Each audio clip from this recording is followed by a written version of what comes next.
Deus nem sempre nos pede para fazer as coisas quando é conveniente para nós. E nós precisamos tirar a placa de não perturbe de nossas vidas e estarmos abertos e prontos para obedecê-lo imediatamente.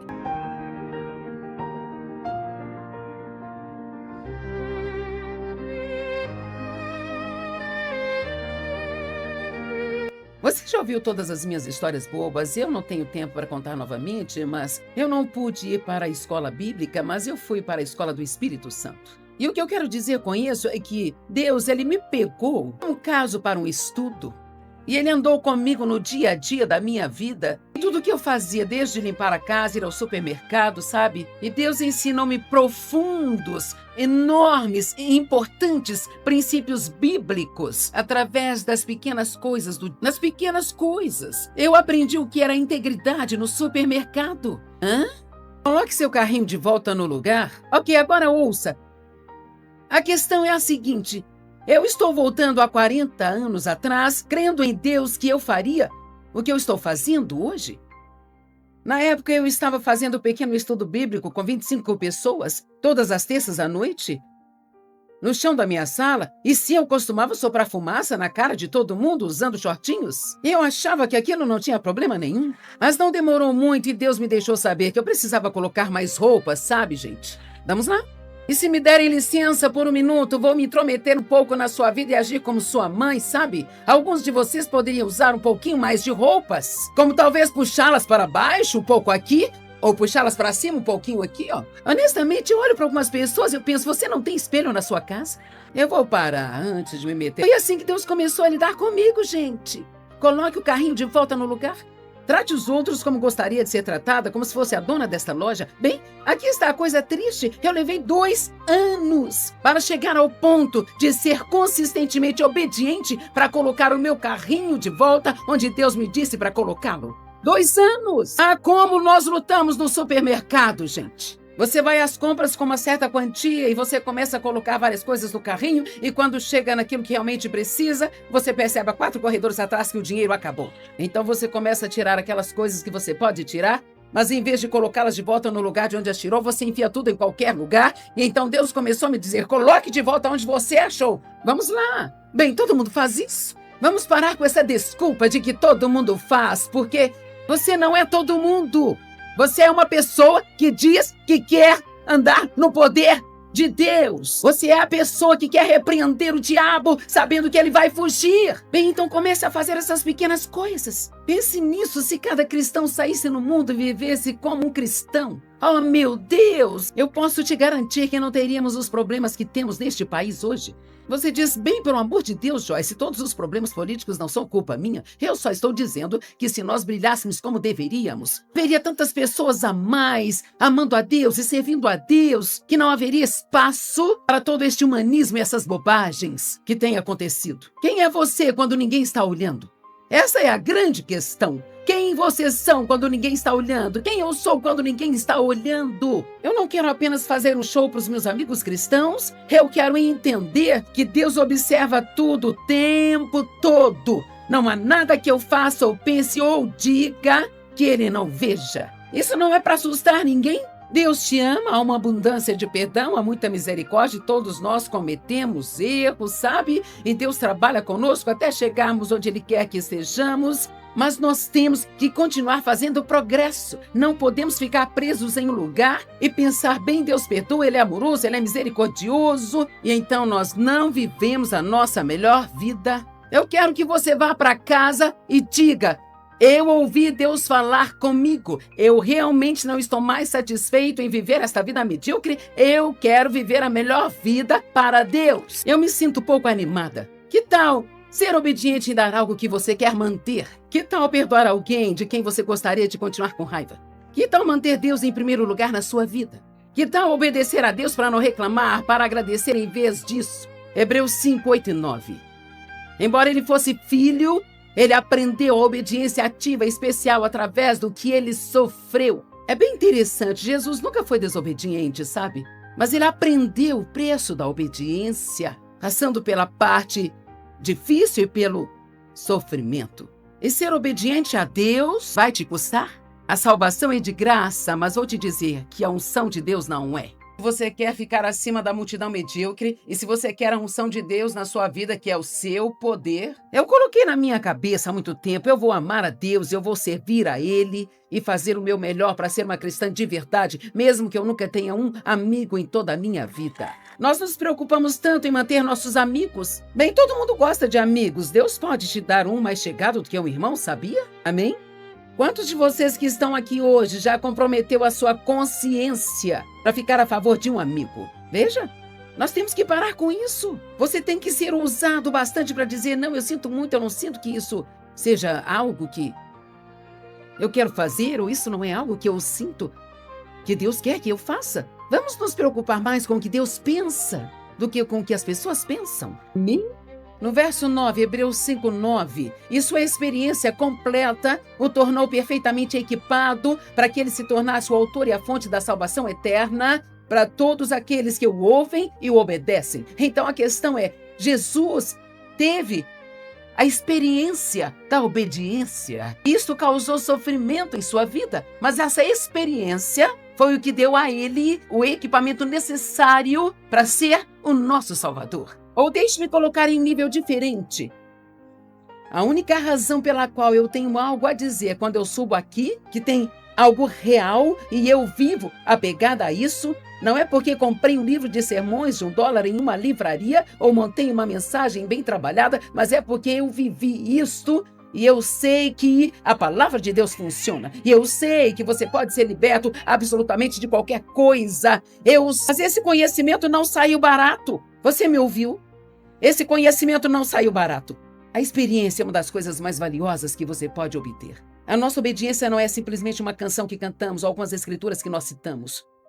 Ou ficarmos balançando a cabeça durante o sermão sobre obediência. Amém, Joyce? Que palavra boa sobre obediência! Isso não é apenas uma ideia, mas isto requer que nós tomemos medidas, quer sejam elas convenientes. Amém? Você não tem nenhuma ideia do quanto custou algumas das pessoas que vêm ministrar para você, para poder dizer a você o que eles são capazes de dizer e para ter unção suficiente para Deus usá-los para te convencer. Eu não estou falando só de mim, eu estou falando de todos esses homens e mulheres de Deus que realmente carregam a unção de Deus e que podem pregar uma palavra forte bastante por terem passado pela escuridão em suas vidas. Que tal ser interrompido por Deus? Sabe, Deus raramente nos pede para fazer algo quando é conveniente, ou fácil, ou quando nós não temos outros planos. Na verdade, quando Ele chama, parece que Ele não liga para o que estamos fazendo. Eu tinha planos para hoje, Senhor. A palavra conveniente significa adequado ao conforto pessoal e facilidade. Adequado à sua própria situação pessoal. Bons exemplos na palavra. Lucas 9:57 até o 62. Enquanto caminhavam pela estrada, o homem disse a Jesus: eu te seguirei onde quer que você vá. E Jesus respondeu: as raposas têm covis e os pássaros os seus ninhos, mas o filho do homem não tem sequer onde recostar a cabeça. Você quer dizer então que não vamos ficar no hotel 5 estrelas? Eu não sabia. E ele se virou para outro homem e disse: siga-me. Mas ele respondeu: Senhor, deixa-me primeiro sepultar o meu pai. Eu amo isso. Todo mundo queria ir. Até Jesus dizer: olha, eu não tenho sequer um lugar decente para eu dormir à noite. Agora você vê um após o outro inventando desculpas. Ele disse ao outro homem: siga-me. Mas ele disse: Senhor, deixe-me primeiro sepultar o meu pai. E eu amo isso, gente. O verso 60, e Jesus lhe disse: deixe os mortos enterrarem os seus mortos. Você vai e proclame o reino de Deus. Nós precisamos parar de andar por aí com coisas mortas. Ei, quantas coisas você vem arrastando na sua vida com as quais Deus já terminou há 10 anos atrás? Sabe o que diz o ditado? Se o cavalo está morto há 10 anos, é hora de descer dele. Tempo para todas as coisas, algo que funciona muito bem durante um tempo, sabe? Quando Deus terminar com aquilo, você pode terminar também, porque se você não fizer isso, vai ser um trabalho duro a partir dali. Tem alguém em casa hoje? Sim. Resista ao diabo, ele fugirá? Não. Submeta-se a Deus, então resista ao diabo e ele fugirá. Ainda outro disse a ele: eu vou segui-lo, Senhor, mas primeiro deixe-me voltar e dizer adeus à minha família. Há sempre algo que queremos fazer primeiro. Então, quando você vai começar a dar financeiramente para o reino que Deus lhe disse para dar? Assim, você não se importa com esse assunto? Jesus disse: ninguém que põe a mão no arado e olha para trás está apto para o serviço no reino de Deus. Lucas 11:16-21. Jesus respondeu: um certo homem estava preparando um grande banquete e chamou muitos convidados. E no momento do banquete ele viu o seu servo para lhes dizer que tinham sido convidados, Vamos lá, porque agora está tudo pronto. Mas todos começaram a inventar desculpas. Todos digam inventar desculpas. Uau! Sabe, eu posso pendurar uma placa. Nós penduramos na porta do quarto do hotel. Não perturbe. Mas quando você começa a usar uma na sua vida, todos eles começaram a inventar desculpas. O primeiro disse, acabei de comprar um campo, eu tenho que ir cuidar dele. Por favor, desculpe-me. E o outro disse, acabei de comprar 5 juntas de bois e eu estou indo experimentá-las. Por favor, desculpe-me. E o outro disse, bem, eu acabei de me casar, então não posso ir, sabe? Eu queria que você tivesse visto como era a minha vida quando Deus me chamou para começar a ensinar. Eu tinha 3 filhos e durante o processo desses primeiros anos, eu tive outro, então 4 filhos. Eu não apareci na televisão até os meus 50 anos de idade e eu já estou na TV há 26 anos. Por favor, não me diga que você não pode fazer nada só porque você tem filhos. Por favor, não diga que não pode fazer nada porque você é muito velho ou porque você é muito jovem. Você pode fazer qualquer coisa que Deus lhe pedir para fazer. Qualquer coisa que Deus te pedir para fazer, você pode fazê-lo. Vocês acham que aqueles anos foram fáceis? Não, não foram fáceis. Nem sei como te contar quão duro eles foram. Porque eu tinha tantos problemas na minha vida. Desde crescer numa família disfuncional, onde eu fui abusada sexualmente. Sabe, eu tinha problemas, não só os pequenos, mas os grandes. Eu estou tentando aplicar todas estas coisas à minha vida e agir como uma cristã de verdade, sabe? Para ser honesta, nem sei por que Deus me permitiu fazer isto, mas Ele permitiu, sabe? Então... E eu não tenho um monte de diplomas, eu me formei no ensino médio e eu cheguei perto de tomar bomba em inglês. Mas eu estou pregando em mais de 100 idiomas. Vamos lá. Deus é tão engraçado, se você começar a andar com Ele de verdade, sabe? Você vai se divertir muito, porque você vai vê-lo fazer algumas coisas que você vai ficar assim, ó. Os meus professores queriam que eu me candidatasse a uma bolsa de estudos para jornalismo, sabe? Porque eles reconheceram que eu tinha um dom para escrever e então... Bem, eu não podia ir para a faculdade porque eu só queria me livrar do meu pai. A única coisa que eu conseguia pensar quando eu tinha 17, 18 anos era: cresça, saia desta casa, vá para algum lugar onde cuide de si mesma, onde ninguém pode te dizer o que fazer de novo. Então, sem nenhum curso de escrita, sem bolsa de jornalismo, sem diploma, mas eu escrevi 130 livros. Agora eu não estou me gabando, eu estou te dizendo que Deus pode fazer. Quer dizer, é tão ridículo que chega a ser até engraçado. É mesmo tão... É como se... Você não consegue entender o quão ridículo isto é. E por falar em passos de fé, misericórdia, Senhor. Todos nós queremos estar muito seguros. Queremos ter a certeza de que não cometeríamos erros. Bem, eu cometi a minha cota de erros, mas, graças a Deus, eu consegui fazer algumas coisas muito incríveis também. Eu estava ministrando o meu estudo bíblico e eu tinha esse grande sonho no meu coração, sabe? Quem realmente sabe que quando você tem um sonho no seu coração, você não sabe se está louco, ou se é Deus, você acha que é Deus, você quer acreditar que é Deus, mas, sabe, as pessoas dizem, como eu posso ter certeza de que isso é de Deus? Bem, você não tem, você não vai ter. Você tem que dar o primeiro passo e descobrir. E esta é a parte assustadora. Como você acha que Abraão se sentiu quando Deus disse, deixe a sua mãe e o seu pai e tudo com que está acostumado, deixe sua cidade natal, afaste-se de tudo e de todos e vá para o lugar que eu vou mostrar a você. Depois que você desistir de tudo que você tem. Vamos lá, alguém aqui compraria isso? Bem, eu tinha um emprego, eu ganhava um bom salário, sabe? Eu ganhava um bom dinheiro para aquela época, eu tinha o carro da empresa, eu tinha um cargo de gerente na empresa, mas entre o meu trabalho e os meus filhos eu não tinha tempo para estudar e eu tinha que me preparar para o que Deus tinha preparado para mim.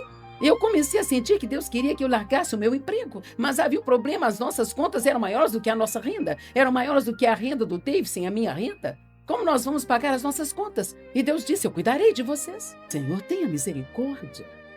Então, e ele me cutucou, me cutucou, me cutucou. Quem sabe o que quero dizer quando eu digo Deus me cutucou? Até que finalmente eu saí do trabalho de tempo integral para um de meio período. Qual é a mensagem? Quantos de vocês estão em obediência de meio período? Eu fiz um pouco do que Deus me mandou, mas ao mesmo tempo eu tinha reservado um plano B, sabe? Porque caso Deus não aparecesse, eu ganharia dinheiro bastante para pagar as contas, sabe, gente?